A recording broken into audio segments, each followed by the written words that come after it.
पूरे ब्रह्मांड का धर्म ही सनातन है, क्योंकि सनातन के अलावा और कोई धर्म ही नहीं है जिसको ये क्रिश्चियन और इस्लाम कह के बैठे हैं। ये सब कोई धर्म है ही नहीं, एक्चुअल में नहीं है। अब ये सामने से हम कह रहे हैं, और देश के जितने भी बुद्धिजीवी इंसान हैं जो ये कह रहे हैं ना कि ये कुछ नहीं हो रहा है, ये हिंदू मुसलमान किया जा रहा है, तो एक बात कान खोलकर सुन लीजिए। अगर आपको ये हिंदू मुसलमान का टिप्पणी लग रहा है तो ये अब आजीवन चलता रहेगा, और ये टिप्पणी तब तक चलता रहेगा जब तक ये देश पूरी तरह से हिंदू राष्ट्र घोषित ना हो जाए। देखिए, हिंदू राष्ट्र की बात आप भी कर रही हैं, हिंदू राष्ट्र की बात बागेश्वर धाम के हमारे शास्त्री जी भी कर रहे हैं। अगर संविधान की बात करें, संविधान के प्रेम्बल की बात करें, वहाँ पर तो सनातन की बात नहीं है। वहाँ पर अगर बात करें तो विपक्षी नेता कहते हैं कि वहाँ पर तो कोई सनातन की बात नहीं है, तो लोकतंत्र है, लोकतंत्र का मंदिर है। चलिए, संविधान की दो बातें मैं बताती हूँ। संविधान के पहले पन्ने पे राम जी कृष्ण जी की तस्वीर बनी हुई है, किसी अल्लाह पैगंबर और क्रिश्चियन की नहीं बनी हुई है, ईसा मसीह की नहीं बनी। और दूसरी नंबर बात, आज भी कोर्ट जाने के बाद गीता पे हाथ रख के कसम खिलाया जाता है कि मैं गीता की शपथ लेके कहता हूँ, मैं जो कहूँगा, सच के सिवा कुछ नहीं कहूँगा। तो आप कैसे बोल सकते हैं कि संविधान और हमारा धर्म अलग है? आपको पता है ये देश सेकुलर क्यों है? क्योंकि इस देश में बहुसंख्यक हिंदू हैं। अगर ये देश में बहुसंख्यक मुसलमान हुए होते ना तो कश्मीर की घटना याद कर लीजिए, लद्दाख की घटना याद कर लीजिए। लोग अभी कश्मीर में घूमे हैं, लद्दाख की बारी भूल गए हैं। एक बार लद्दाख का भी दृश्य देखिए, केरला का भी देखिए, जहाँ पे 81% ब्राह्मण थे। ब्राह्मण मैंने इस वजह से कहा है क्योंकि ब्राह्मण वो धरा रही है हमारे हिंदुत्व की, जिसकी वजह से हमें वेद, पुराण, महाभारत, रामायण जैसे बहुत सारी ग्रंथों की जानकारी हुई है, जिसको पढ़ के लोग अपने आप को मानते हैं कि हम इस सनातन धर्म से बिलोंग करते हैं। और हिंदू राष्ट्र आखिर क्यों ना हो? मुझे एक बात बताइए, क्या हिंदुओं ने ये कसम खा रखी है कि हम अपना हक छोड़ते चले जाएंगे? हिंदुओं को हर वक्त हक छोड़ने के लिए किसने कहा? हाँ, तो छोड़। हमारा भारत, आज हम और आप बात कर रहे हैं, इससे पहले सोचिए हमारे पिताजी, उनके पिताजी, जब हमारा देश अखंड भारत था, जब ये खंडित नहीं हुआ था, जब हमारा भारत 83 लाख वर्ग किलोमीटर क्षेत्रफल की इकाई में फैला हुआ था, आज 33 लाख की वर्ग किलोमीटर की छोटी सी इकाई में रह गया है।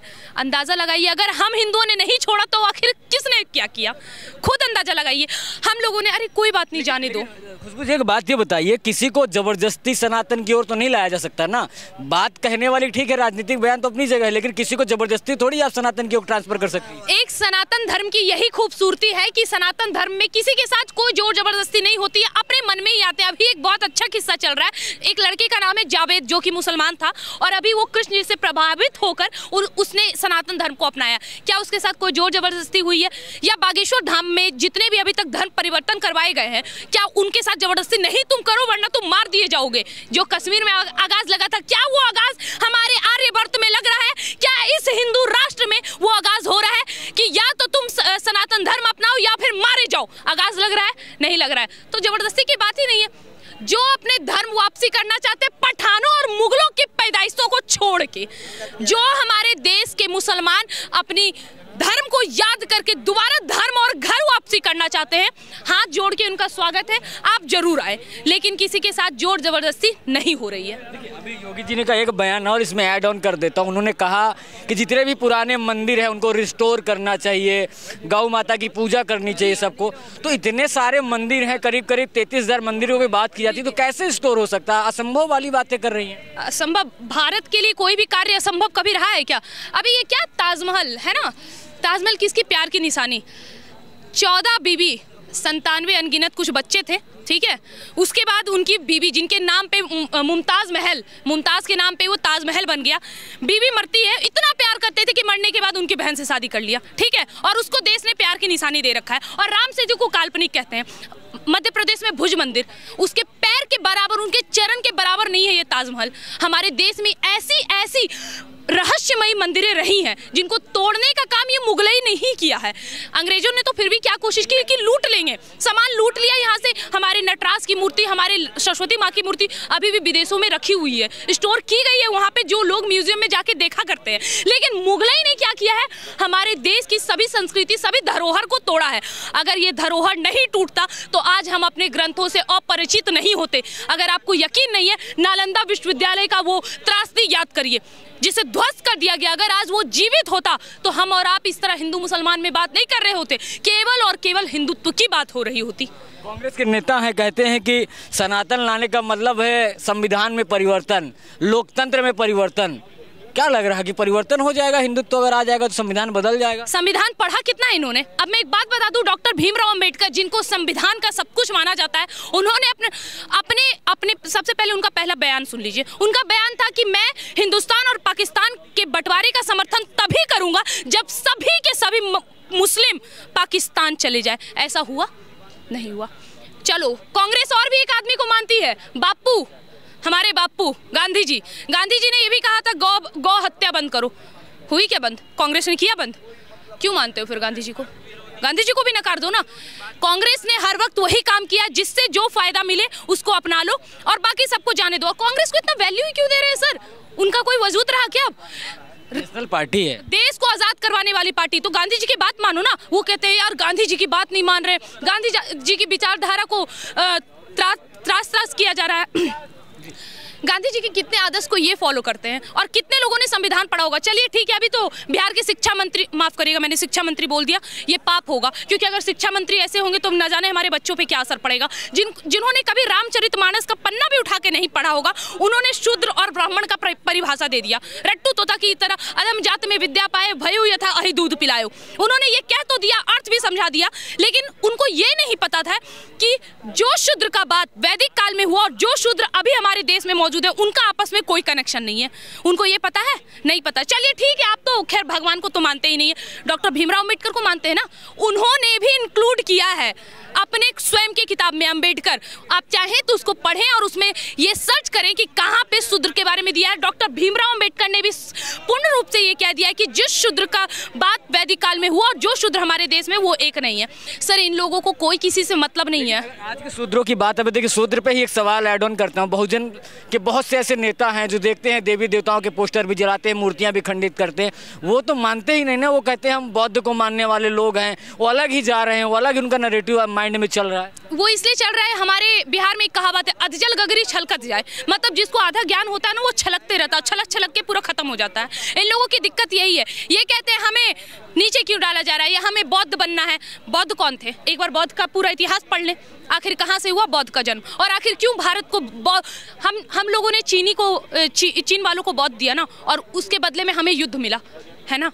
हमने बौद्ध को भूला है। और बौद्ध कौन थे जिनके नाम पे, अभी मैं बता रही हूँ, डॉक्टर भीमराव अंबेडकर को बदनाम करने वाले ये चंद्रशेखर रावण जैसे तुच्ची नेता, दो कौड़ी के नेता, हमारे बौद्ध को बदनाम करने वाले उनके समर्थक, यही लोग हैं जिन्होंने हमारे देश में जातिवाद की राजनीति फैलाई है। और इनकी वजह से हमारे देश का इस्लामीकरण हो रहा था, इनकी वजह से हमारे देश में लव जिहाद की संख्या बढ़ रही है, इनकी वजह से हमारे देश में मंदिर टूट रहे हैं, मूर्तियां टूट रही है, हमारे देश में हिंदुओं को मारा जा रहा है, काटा जा रहा है। गुस्ताखे नबी की एक ही सजा, सर तन से जुदा बोल के उनके सर तन से जुदा कर दिए जा रहे हैं। उनके बदौलत ही ये लोग हैं। अचानक मैं ये देख रहा हूँ कि अचानक हिंदुत्व की बात होने लगी, हिंदू धर्म की बात होने लगी, अचानक हिंदू राष्ट्र की बात होने लगी। तो क्या हुआ ऐसा कि अचानक सब कुछ हिंदू हिंदू हिंदू हिंदू क्यों ऐसा? क्योंकि आप भी एक एक्टिविस्ट हैं, हिंदुत्व के लिए लड़ रही हैं, तो क्या ऐसा हुआ कि आपको अचानक सब कुछ हिंदुत्व पे ही बात करनी है? अगर आप मेरा पर्सनली पूछे तो मैं 12 साल की उम्र में यही सब कर रही हूँ। मैं 12 साल की उम्र से ही स्पीचेस वगैरह सब देते आई हूँ, अपने धार्मिक मुद्दों पे बहस करते आई हूँ, लोगों से मिलते आई हूँ, और अपने धर्म को, अपने सनातन धर्म को सदैव मैंने ऊपर रखा, क्योंकि मैं मानती हूँ, मुझे घमंड है अपने सनातन धर्म पे। इसलिए भी घमंड है क्योंकि आरती के बाद विश्व का कल्याण हो की आवाज हमारे मंदिरों से आती है, किसी मस्जिद और चर्च से नहीं। इसलिए घमंड है अपने धर्म पे। दूसरी नंबर बात, क्यों अचानक से ऐसा हुआ? वो इसलिए हुआ क्योंकि ना सत्ता पलट गया। ये 70 साल से जो चक्रव्यूह चल रहा था ना, वो पूरी तरह से पलट गया, और ये सरकार नहीं आ गई जिसको हमने हिंदुत्व की सरकार का नाम दिया है, और सब उनके बदौलत है। आप माने या ना माने, आप जैसे पत्रकार अगर निष्पक्ष रूप से हमसे सवाल कर पा रहे हैं और हम इसका सही जवाब देने के बावजूद भी अगर आप और हम जीवित हैं, तो इसका मतलब यही है कि हाँ, अब हिंदुत्व जाग गया है, और हमारा जो वहाँ सरकार बैठा है वो हिंदुत्व की पार्टी है। शायद अब हम खुल के बोल सकते हैं। नहीं, खुल के बोल सकते हैं, लोकतंत्र है, सब कोई बोल सकता है। प्रधानमंत्री सत्ता की आप बात कर रहे थे, प्रधानमंत्री नरेंद्र मोदी कहते हैं कि आप मुसलमानों के पास जाइए, बात करिए। अभी आप हिंदुत्व की सरकार की बात कर रही थी, प्रधानमंत्री तो खुद कह रहे हैं कि उनके खिलाफ कुछ मत बोलिए, आप मुसलमानों के पास जाइए। तो फिर कैसे डिफेंड करेंगे सरकार? मैं बता रही हूँ, बात ये है कि हमारे देश में जो मुसलमानी, जो हिंदू मुस्लिम का किस्सा एक बार में खत्म हो जाएगा अगर देश के मुसलमान चाहें तो। एक बार धर्म परिवर्तन करके वो अपने असली धर्म में आ जाए तो ये किस्सा वहीं खत्म। दूसरी नंबर बात, देखिए कहते हैं अपना खून कितना भी खराब हो, वसूली करवाना चाहती है। नहीं, मैं हाथ जोड़ के निवेदन कर रही हूँ कि आप ये झंझट खत्म कर दीजिए। क्या हिंदू मुसलमान लगा के रखें? आप अपना घर वापसी करिए, अपने घर में दोबारा आइए। कहते हैं ना, सुबह का भूला अगर शाम को घर आए तो भूला नहीं कहलाता। तो उनको आना चाहिए, हमारे घर पे आना चाहिए, वो दोबारा अपना धर्म वापसी करे, घर वापसी करे, सब कुछ ठीक हो जाएगा। और नरेंद्र मोदी जी ने जो कहा कि मुसलमानों से आप बात करिए, उनके विरुद्ध कुछ मत बोलिए, वो इस वजह से क्योंकि उनको भी पता है कि सरयू नदी किनारे कितनी सिखा नोची गई है। और वो सिखा नोचने वाले जो अपने आप को आज पठान और मुगल ये मुसलमान कह रहे हैं, वो और कोई नहीं, हमारे ही हैं। कोई राजपूत के हैं, कोई ब्राह्मण के हैं, कोई वैश्य के हैं, कोई शूद्र हैं। कुल मिला के बात यह है कि वो मुसलमान नहीं बल्कि हिंदू हैं, वो हिंदू हैं। और वो हिंदुओं के लिए बोला जा रहा है, ना कि मुसलमानों के लिए। मुसलमानों के लिए 56 कंट्री है, ये देश हिंदुओं का है, सर्वप्रथम हिंदू का। और इसलिए वो अभी से ये हिंदू राष्ट्र है। और अब हम इसे सेकुलर कंट्री का नाम से बोलना ही छोड़ दिया, अब ये हिंदू राष्ट्र है और अभी से है और आज से है हिंदू राष्ट्र है। देखिए, हिंदुत्व की बात की तो हिंदू धर्म तो एक पंथ हो गया, सनातन धर्म हो गया, इस्लाम मजहब हो गया। तो फिर कैसे सनातन धर्म नहीं होना चाहिए, सनातन राष्ट्र नहीं होना चाहिए? सनातन धर्म बनाने का रीजन क्या था? धर्म का मतलब क्या होता है? कितने लोगों को लगता है धर्म मतलब इस्लाम धर्म, धर्म मतलब सनातन धर्म, या फिर धर्म मतलब क्रिश्चियन धर्म? धर्म हर तरह का होता है। एक पति का पत्नी के लिए भी धर्म होता है, माँ का बेटे के लिए भी धर्म होता है, बेटे का माँ के लिए धर्म होता है, बेटे का पिता के लिए धर्म होता है, परिवार का आपस में भी धर्म होता है, उसको भी धर्म कहते हैं। ना कि किसी चीज को बड़ा सा टैग देके उसको धर्म का ठप्पा लगा दो। वैसे ये सवाल एक ऐसा ही मिलता जुलता हमारे देश के एक छापरी हीरो, क्या नाम है उनका, पीके मूवी बनाया था उन्होंने, उसमें उन्होंने कहा था कि भाई ये धर्म का ठप्पा कहाँ लगा होता, और जहाँ एक्चुअल में धर्म का ठप्पा लगा था वहाँ उन्होंने रेडियो रख लिया था, उनका धर्म का ठप्पा जहाँ लगा था। ठीक है, अब बहुत सारे लोग ये कह रहे हैं कि भाई हमारे देश का माहौल खराब हो रहा है, ठीक है, देश में हिंदू मुसलमान हो रहा है। अब देखिए, मैं इतना बात जानती हूँ, आपका बहुत बड़ा चैनल है और मैं इस चैनल के माध्यम से एक बात स्पष्ट रूप से कहना चाहती हूँ ताकि भारतीय जनता पार्टी को हर एक टॉपिक से, यानी कि हिंदू मुसलमान के जो टैग लग रहे हैं ना, उनसे मुक्त कर दिया जाए। अब एक बात सुनिए, 1947 में हमारा देश आज़ाद हुआ, उसके बाद हमारे देश का बंटवारा हुआ। क्यों हुआ? धर्म के आधार पे ना, हिंदू और मुसलमान के आधार पे, है ना? क्यों? ताकि बापूजी के चहीते नेहरू जी इस देश के प्रधानमंत्री बन जाए। अगर वो उस वक्त हिंदू मुसलमान ना करके अगर उस वक्त जिन्ना को इस देश का प्रधानमंत्री बना दिया जाता तो इस देश का बंटवारा नहीं होता और इस देश में हिंदू मुसलमान नहीं होता। ये करने का रीजन और कोई नहीं बल्कि ये कांग्रेसवादी है। और तो कांग्रेस तो आज भारत जोड़ रही है ना मैम? भारत जोड़ रही है। भारत टूटा कब था? मतलब जिसके बाप दादाओं ने भारत के छन्नी छन्नी कर दिए, भारत माँ के आंचल को का लाज नहीं रखा, वो कांग्रेस का सुपुत्र आज भारत जोड़ेगा? लगता है आपको? उन्होंने अभी मैंने उनका बयान सुना है जिसमें वो कहते हैं कि मैं मर चुका हूँ, मेरा राहुल गांधी मर गया। वैसे राहुल गांधी अगर मर गया तो आपने अपना नाम क्या रखा है? क्योंकि आप कहते हैं कि आप हिंदूवादी हैं, ब्राह्मणवादी हैं। तो एक बात सुनिए, अकॉर्डिंग टू सनातन धर्म, यदि आप अपने आप को मरा हुआ मानते हैं कि आप मर गए हैं, तो क्या आपने अपना पिंडदान किया? गया तो आए होंगे पिंडदान करने के लिए, हमारे तरफ ही है, बिहार में ही है, और पूरे वर्ल्ड से वहाँ पिंडदान करने जाते हैं। अपने आप को मरा हुआ करने के लिए अपना अंतिम संस्कार करना पड़ता है, अपना नाम बदलना पड़ता है, अपना अस्तित्व मिटाना पड़ता है, दुनिया के मोह माया से अपना छुटकारा करना पड़ता है। राहुल गांधी ने किया? ऐसा किया उन्होंने? नहीं।